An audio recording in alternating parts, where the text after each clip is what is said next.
tanyakan ke kakak tentang komunitas yang kakak tepati sekarang ini. Tapi sebelum itu saya mohon kakak untuk memperkenalkan diri. Nama kakak siapa? Perkenalkan, sebelumnya nama saya Miki Maulidasari. Saya mengikuti komunitas atau suatu kegiatan mahasiswa, yaitu unit kegiatan mahasiswa UKM Literasi. Baik, ada pertanyaan selanjutnya. Apa tujuan didirikannya komunitas ini? UKM Literasi ini di dalam ADST sendiri dia memiliki tujuan didirikannya, yaitu terciptanya wadah untuk mahasiswa UGT yang memiliki minat dan passion di bidang literasi serta menciptakan generasi literat yang kreatif, inovatif, terdepan dan berdaya saing. Nah, UKM Literasi ini untuk salah satu solusi atau wadah kita lah sebagai mahasiswa yang memiliki minat dan passion. Nah, dimana literasi kita tahu juga kan bukan hanya tentang tulis menulis, tapi literasi itu luas gitu. Baik, pertanyaan selanjutnya, di komunitas ini anggotanya ada berapa ya Pak? Kalau di dalam seluruh KBM kami itu kurang lebih 50 hingga 60-an. Tapi kalau di dalam kepengurusan itu kami ada 8 komunitas saat ini. Baik, pertanyaan terakhir, bagaimana struktur organisasi di komunitas ini Kak?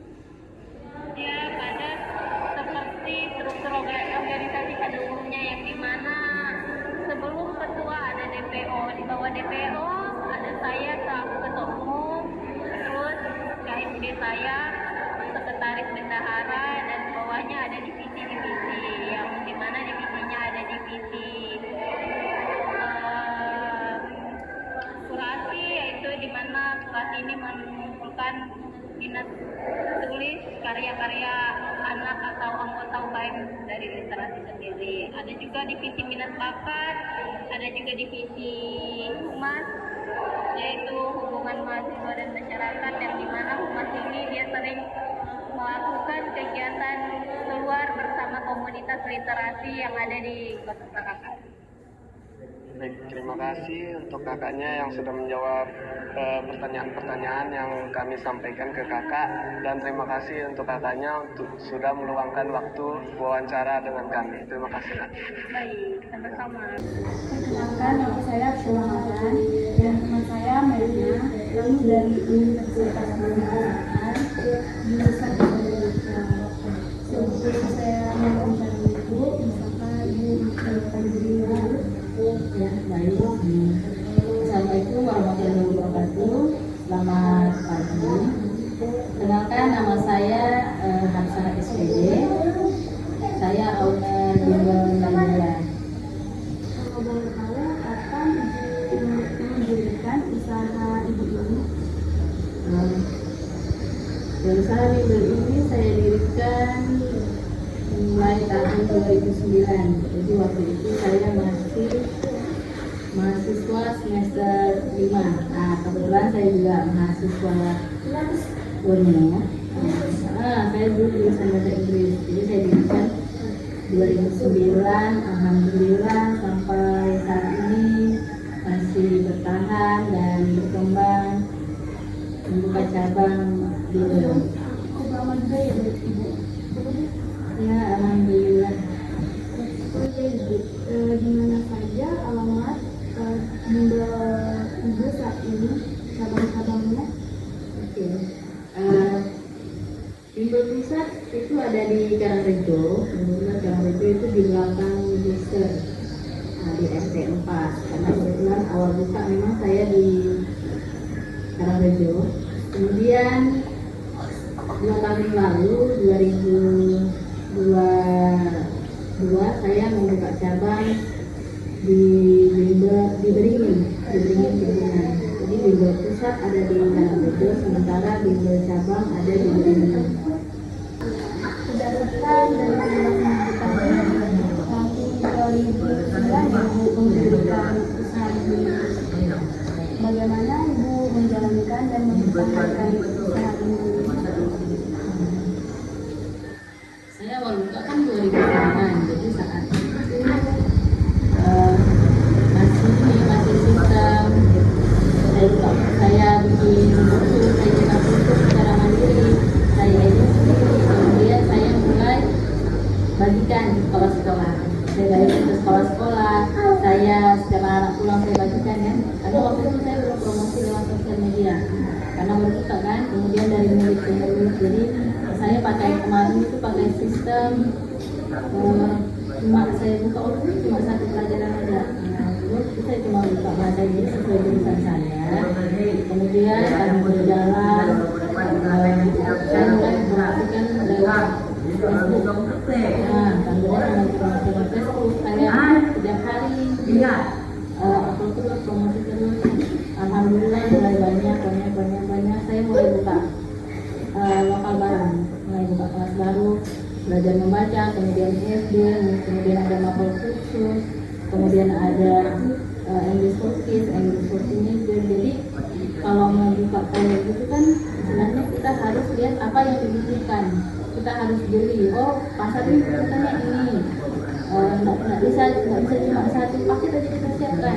Kan cuma awalnya cuma buka bahasa Inggris, ya kan? Kalau cuma buka bahasa Inggris, sementara orang Indonesia saya istilahnya di luar sana orang butuh selain bahasa Inggris, kan yang dibutuhkan di sekolah bukan cuma pelajaran bahasa Inggris. Akhirnya kita ini lagi berinovasi lagi, oh lokal tuh, oh ini bikin ini lagi, bikin ini. Jadi kalau mau buka usaha yang bertahan itu yang harus kita lakukan adalah kreatif dan inovasi. Maksudnya, oh ada paket ini, di bimbel siapkan ini, di bimbel siapkan ini. Jadi kita harus lihat apa yang pasar itu butuhkan. Ada juga misalkan kayak anak-anak kan dia butuhkan apa dari kita, ilmu yang dia cari. Nah, ilmu yang dia cari apa? Misalkan belajar membaca kah, matematika kah, bahasa Inggris kah, atau semua pelajaran kah. Nah kemudian selain itu kan kita juga lihat kegiatan anak-anak ini kan banyak, ya kan? Kita juga harus siapkan, kita juga harus istilahnya siapkan paket yang menyesuaikan dengan selain kebutuhan itu jadwalnya mereka. Nah, jadi kita siapkan ada yang pagi, ada yang ini, ada yang seminggu 3 kali pasukannya, paket reguler, paket khusus, kayak gitu. Jadi di situ ya sih sama ini kita juga selain tadi sistem ya, selain sistem itu kan sistem. Nah, kita juga harus mempromosikan usaha kita. Jadi usaha promosi itu yang paling saya rasa yang paling penting. Selain tadi kita lihat kualitas sistem, jadi biar bagaimanapun kita berusaha menjaga kualitas, kita siapkan paketnya istilahnya sistem usaha kita nih sebaik mungkin. Tapi kalau kita tidak promosi sama kita promosi melalui sosial media. Sosial media kan ada TikTok, ada IG, ada Facebook, Instagram seperti itu.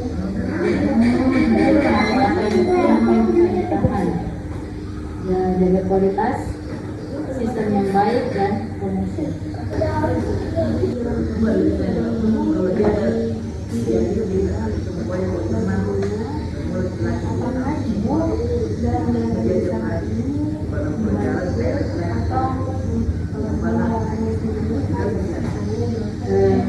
Alhamdulillah karena sudah dilaksanakan ya, sudah 2 lokasi.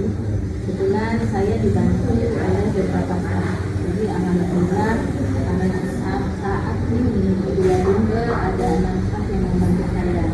Ada 2 staff yang standby. Maksudnya standby itu yang mereka juga merangkap sebagai admin, yang juga melakukan siswa, absensi, pembayaran, pendaftaran. Itu ada 2 yang standby di bimbel Karangrejo dan bimbel lainnya. Jadi ada beberapa lagi lainnya yang mereka datang sesuai jamnya. Jadi mereka tidak standby tiap hari, datang sesuai jamnya dan mengajar sesuai lokal. Berapa staf pengajar di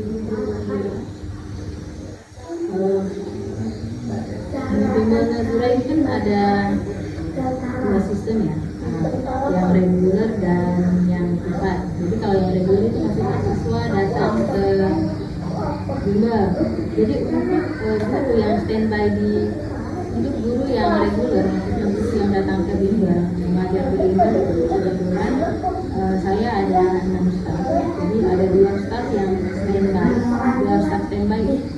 Mereka standby dari jam 1 sampai jam setengah 6. Jadi di situ mereka tugasnya mengurus administrasi bimbel seperti mengabsen siswa, mengurus laporan bulanan, laporan harian. Kemudian mereka juga bertugas mengurus administrasi pendaftaran dan pembayaran siswa. Itu yang standby. Kemudian ada juga guru reguler yang mereka datang sesuai jamnya, sesuai jam mengajar. Misalkan guru dan hitung sesi malam, dimana siapa aja di sini Rabu Jumat. Jadi mereka tugasnya cuma mengajar, tidak mengurus administrasi. Jadi ada 4 staff yang mengajar, ada SD, SMP, lokal itu ada 1 sesi, ada 2 lokal. Jadi mereka tugasnya cuma mengajar. Kemudian ada juga beberapa staff freelance. Maksudnya apa? Mereka mengajar privat. Privat itu mereka misalkan kalau privat kan orang juga ada yang panjang durasi, misalnya ada yang kontraknya lah istilahnya gitu. Mereka panjang sampai mungkin ada privat yang setahun, ada yang berapa bulan nanti istirahat. Jadi itu ada beberapa, tidak bisa tidak tetap. Tapi ini ada yang sudah jalan 2-3 tahun. Ada tiga privat yang jalannya sampai 2 tahun. Yang lain itu paling kayak 1 bulan, 2 bulan. Jadi kalau sistem privat itu mereka sistemnya freelance.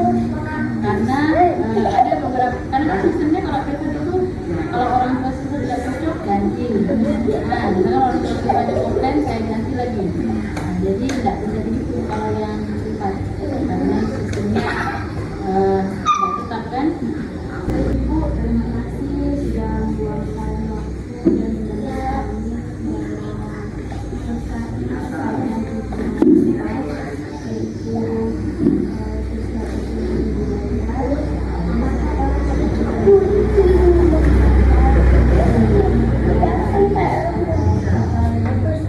yaitu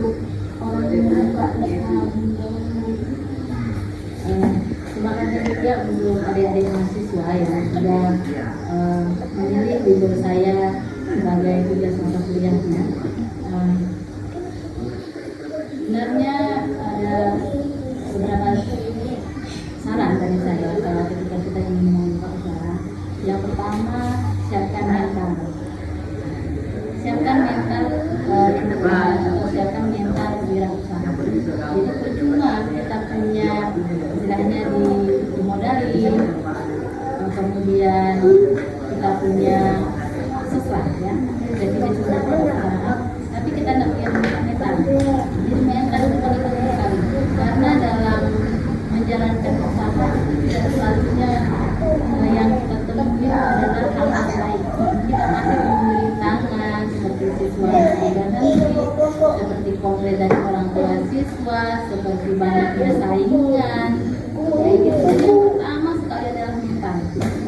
Setelah kita siapkan mental pengusaha, maksudnya siap gagal, siap bangkrut, siap menghadapi saingan. Kemudian harus inovatif kreatif dalam menjalankan sistem.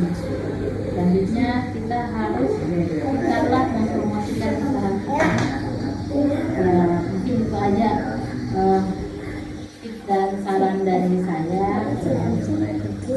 Assalamualaikum warahmatullahi wabarakatuh. Ibu, perkenalkan nama saya Merna dan teman saya Yasafat dan Lahi. Kami dari Universitas Dunia Tarakan, jurusan Pendidikan Bahasa Indonesia. Kami ingin mewawancarai Ibu mengenai wilayah di RT ini. Namun sebelum itu Bu, bisa perkenalkan diri terlebih dahulu dan di sini RT berapa? Nama saya Ibu Rosita, RT 13 Jumlah kakak kurang lebih 125.